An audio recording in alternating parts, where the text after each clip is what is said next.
What's going on YouTube? Earth Power here, and I've got CVH with me. What's up, guys? And we have a deck profile. So, today we're featuring light water fire dragons. So, I guess initially, reasons why no darkness before we get into the list here. Well, the darkness is usually added for like the Shield Blast, Spin Blaze, and Terra Pit, and like some other filler cards, because you want to get yourself better like matchup to aggro, rush, tempo decks.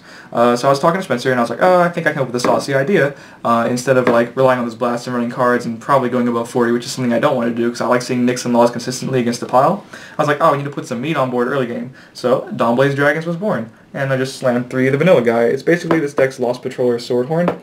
And so, like, what it does is it fills a pretty, like, strong part in the curve, which is usually, like, left empty in a lot of these Dragon decks, so you can go, like, I don't know, like one of these. People make up for it with either Mesmerize or a Logos, and you're running the Logos at least. Yeah, with one Logos, just sort of there's another thing to get into Laws against the pile, because, like, you really have to be a tempo deck against the pile. People try to go to late game and, like, play Cassiopeia, and the card is just dead across the board unless you herald it out, or unless you're in the super late game, and I don't want to be there. I want to just go either Dawnblaze to Laws or Nyx to Laws. Like, they're basically the same thing as, like, Swordhorn to Laws for, like, a bug deck, or, like, whatever. It just gives tempo it gives the pile a really hard time. Right. So that's, like, the basis of Dawnblaze, and it's also not dead against the aggressive matches, because it is a body that attacks, and that is another thing the Dragons really needed. Like, running the extra high cost guys, just things that you don't really want. You want to be dropping Andromeda off Herald, and the other guys are just sort of filler in my opinion. But the deck's pretty standard. I guess we can go through the curve. 3 Lux, 3 Strider, 2 Jump Jets, because Jump Jets is great. Not a huge fan. And they have seen the match already, Bugs versus this, so they've seen how crucial Strider can be initially in the opening. Sure. Didn't get to profile Dawnblaze too much though, but yeah, Dawnblaze, like, it's a card you can play against that matchup, but I did open, like, the 2 games I opened well against you, I opened really well. Like, I had a blocker and, like, birds. And the one game I only had a Logos on turn 3, I would have rather played a Dawnblaze, but, I just didn't have it at the right time, so. But it is pretty good on turn 3 if you can get it. Right. And I do like it in the right matchups. And it's pretty cool, because, like, you think it's, like, just weaker than Lost Patrol and Swordhorn, but you do have the Sky Crushers. And I did have a Twin Cannon Maelstrom in here as a hot tech at a time. There's 3 Nyx because they're amazing, 3 Laws because Dragon decks should be running those right now if they want to beat the pile. 3 Piercing because it's like the best spell in the game probably. And then it's just another thing for Herald to just get free creatures out on. Yeah, for sure. Speaking of Herald, 5-drop Dragons, 3 Heralds, and 2 Hyperspeed. I really like having the 5-drops because, like, the goal with this is to be aggressive and put things on board.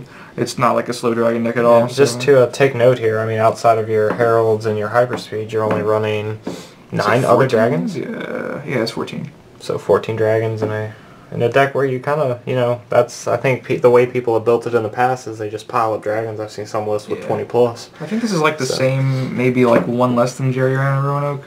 The Dragon part of the deck is pretty much the same, because it's like the Dragons are just, they have the best support in the game in these cards, so. And you're only running the super, necessary ones, I guess, for lack of a better word. This is like, it's really good. Like, people just don't know how to deal with this card. It just gets out of hand pretty fast. Yeah, you saw it yesterday in the match. You were able to play around Laws by just dropping Birds, Hyperspeed, and Herald in the same turn. Yeah, it's like extra Jump Jets when you're in the late game, so that's fine. It doesn't mean you need to run 3 of those, and these are good by themselves, too. Against the pile, like, you probably rather play this because you're playing this and then maybe going into, like, Sky Crusher or something, and you're just going in.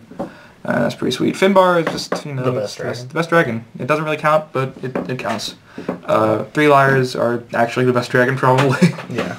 And 2 Storm Sparks. I had Drill Storm, but I just decided to run Storm Spark because I was like, in case I just get Havened or something. Yeah. And I mean, I think it's a little more relevant than Drill Storm, because Drill Storm, I think, is just more one of those cards that just helps you more against what this deck is already good against, ideally, outside of Rush.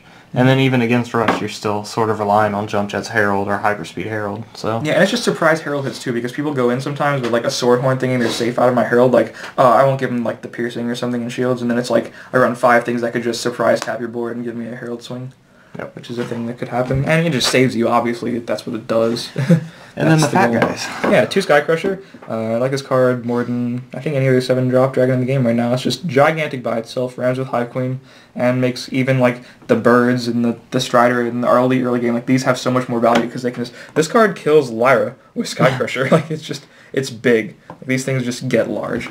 And it's a major pull. That's why I had the Sky Crusher, too. I mean, the Twin Cannon Maelstrom, I could go, like, Dawnblaze. Well, a Lux, Dawnblaze into Maelstrom, and then everything is huge, but it just got cut because 40 cards. Heretic Prince. I really like this card. I don't love that it's a multi-civ. I was considering cutting it, but it's just another fast attacker, and we're trying to be aggressive, so I'd rather run it than, again, something that's even more expensive. Yeah, when you get to the late game and you just need to overpower maybe like that single Haven that just got dropped, you just drop him with a bunch of dudes and just kind of get under him. It's easier than it sounds. Like, you can just get there. And 3 Andro, because it's the one you want to be dropping off Herald, and it's level 9, so you're probably just going to get there anyway. Yeah, that one being your only level 9, and again, one of the only dragon decks, or this dragon deck is something we really haven't seen where that's literally the only card above 9 mana. Or 9 mana. Not even above. So, yeah, equal to and or above. But it's pretty sweet. I gave this list to a friend, Jacob Hutchinson, at a KMC this past weekend, and he didn't do great. He made a misplay in one round that cost him, made him go in the X1 bracket, then he lost to Rush, which is a pretty bad matchup. But it has potential, I think. If I was going to run Dragons at a KMC, which I'm probably not, because I have other brews in my mind, then I would probably... Also, even to myself. I'd probably run this version if I had a KMC and I wanted to run Dragons really bad. So give it a test. Yep. Options for Maelstrom, if they had decided to. What were you running over it before?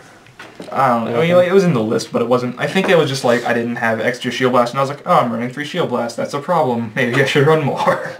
Definitely like the Logos over Memory. I know that's been a debate. I hate Memory in Dragons. Like, it's okay, but I'd much rather just draw 2 cards, because if I get Mesmerized on turn 3, I lose, I think. Yeah. And, getting to Laws on turn 4 is so crucial, and I don't want to get to it on turn 5, because what's the point? Fair enough. It's pretty sweet. I mean, I don't hate Memory in Dragons. I just hate... I think it's good in, like, the bigger versions, but I don't want to run those. Right. So I'd rather run Logos and 40 card.